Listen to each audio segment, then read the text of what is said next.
বাংলার ইতিহাসে এমন কিছু শহর আছে যেগুলো একসময় ছিল ক্ষমতা, সংস্কৃতি আর বাণিজ্যের কেন্দ্র। তেমনই এক হারানো গৌরবের নাম সোনারগাঁও। আরও এখানে কিন্তু রয়েছে ঈশা স্মৃতি বিজড়িত যে বড় সর্দার বাড়ি।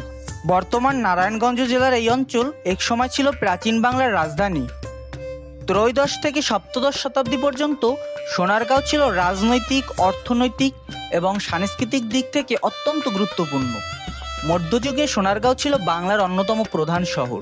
বিশেষ করে সুলতানি আমলে এটি রাজধানী হিসেবে ব্যবহৃত হয়। ইখতিয়ার উদ্দিন গাজী শাহ থেকে শুরু করে বিভিন্ন শাসকের অধীন এই শহর গড়ে ওঠে এক সমৃদ্ধ নগরী হিসাবে। সোনারগাঁও ছিল বিখ্যাত মসলিন কাপড়ের জন্য বিশ্বজুড়ে পরিচিত।